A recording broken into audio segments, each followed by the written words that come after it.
Hello everyone, welcome to my second video from my Let's Understand Machine Learning series. And in today's video, I'm going to cover two important concepts from supervised learning called classification and the regression. So as you can see on the screen, this is a dataset where it's about an individual's preference, whether the individual will like the AI videos and the cloud videos. Depending on that, I'm trying to predict whether the person will like my channel, which is Technical Potpourri. So now this is a new person, and this person love AI videos and also love cloud related videos. So can my model predict whether that person will love my Technical Potpourri channel or not? So let's see how classification can help me to get that answer. So what this person is trying to do, I want to classify whether this person will like the Technical Potpourri or not. That is what the problem we are trying to solve with classification. So we'll build the classification tree. What this classification tree will look like, this is the person. The first question will be, do you love AI videos? There can be two answers, yes or no. If the answer is yes, then it means the person will like the Technical Potpourri. That's a green box. If the person doesn't like, let's say, YouTube AI videos, right? Then I'm going to ask the next question, do you love cloud videos? If the answer to that question is yes, then definitely you will like the Technical Potpourri channel. But if the answer to that is no, then definitely you will not like the Technical Potpourri channel. With the help of the classification tree, we are trying to predict whether that person will like my channel Technical Potpourri or not, depending on the data that is being available for that particular person. So that is called the classification. Now, what is regression? The regression is, let's say, I have this data set.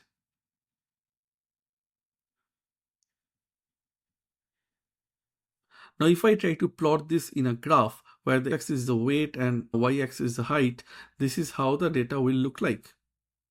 And if I try to draw a line, which is a red line, that red line tells me this is the best fit line, which covers all the data points.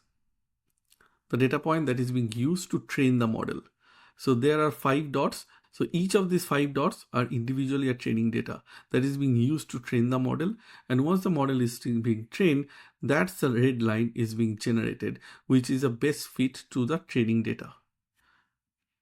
This is called the linear regression, because if you see here, this is a straight line. And as you can see from the screen, as the weight increases, the height is also increasing, right? So that's what the linear regression graph is actually telling us. Now, let's say we have a new weight, which is 50. Now from this model, can we predict what will be the height for that person? Can we quantitatively predict the height for the person with the weight of 50? This is very important. The word quantitatively is very important, because in the classification, we are trying to classify whether the person will like the YouTube channel or not. But in the regression, we are trying to quantitatively predict the height of that person. So how we can do that? Once our linear regression line is available, let's say this is the weight of 50, we'll draw a line. It will intersect with the red line at this point. From there, we'll draw another line to the y-axis, and this will give me the predicted value of that person's height. So here we are doing a quantitative prediction, and by doing the prediction, this model is basically telling us for a person with the weight of 50, the height will be 5. So that's what the regression is all about. In the classification, we are trying to classify. In regression, we are trying to quantitatively predict the number. So now let's compare, okay? So we have one method where this is the height and this is the weight, this is a straight line, this is a linear regression. We have another method. It's not necessary that we always need to go through a straight line. We can have this green line which covers all the training data. So you have method 1 and method 2, right? Both are trying to do the prediction, quantitative prediction, right? Now the question is, which method to use? Should I use the method 1 or should I use the method 2? And how do I know that? The answer to the question is, if I see both the plot, method 1 and method 2, These orange circles, they are called the training data. They are being used to train the model. Now, this orange line and the green line, orange line on the left side, green line on the right side, right? Both are basically fit to the training data. But if you see both the plot, green line is basically better fit to the training data because green line touches all the training record, right? As of now, by seeing these two plot, it looks like the green line is better fit to the training data. Okay, so with that understanding, our goal is to find out which one is going to do the better prediction. Now, to do the prediction, we need to bring the testing data. As of now, we are only dealing with the training data. So training data is being used to train the model. But once the model is trained, we need to evaluate the performance of that model. That is when the testing data will come from. Okay, so now we'll be dealing with the testing data. We'll pass the testing data to the trained model and we'll ask the model to do the prediction. And we'll do a comparison of the predicted value and the actual value. And we'll find out the differences. Okay, so method 1, this is our method 1. And this is the method 2.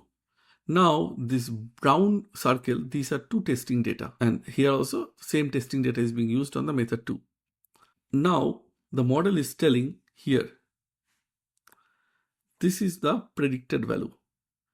Because for this one, if I go here, it touches this our linear regression line here. From here, I'll draw another line. So this is the predicted value. But what is the real value? Real value is this one. So it means this is my error. Similar way, if I go from here and go to here, this is the real value. But what is the predicted value? Predicted value is here. So difference between these two is the another error. So now I have two, error 1 and error 2. So the total error for these two testing data is basically error 1 and error 2. Now let's do the same thing for this model. So this is the one and this is the two testing data. This is my real value. This is my real value. But now this is my predicted value. Now for this also, this is the predicted value. So from here to here, this is my error 2. This is the error for the second testing data. And this is the error for the first testing data. Now the total error for this method is error 1 and error 2. Now visually, as we can see here, the error coming from this model is less compared to the error coming from this model, right? It looks like the error is bigger in the method 2 compared to the method 1. What does it mean? If you see at the very beginning, when we are dealing with the training data, this model was perfectly fit because it was touching all the training data. But the moment we gave the testing data to this model, we saw the error was big, right? Error was much less on this model. So this is called the overfit to the training data. So what does it mean? It means just by the training data, just by looking at the training data, it is not good enough to predict whether the model is good or not. We need to pass the testing data to the trained model and to find out how the model is performing by understanding the differences between the predicted value and the real value. That's how the model will be evaluated, and then we need to choose which is a better model. So I hope you understand how the classification and the regression works at a very high level, and at the same time how to choose a model and how to understand the performance of the model. There are definitely multiple other ways to do that. As I will learn more, I'll be sharing the more deeper knowledge with you all, but this is at a very high level. If you like this video, please hit the like icon, please subscribe to my channel, and don't forget to hit the bell icon, because in future when I'll be publishing more videos, I want you to be the first person to be notified. Till then, stay safe. Thank you. Bye bye.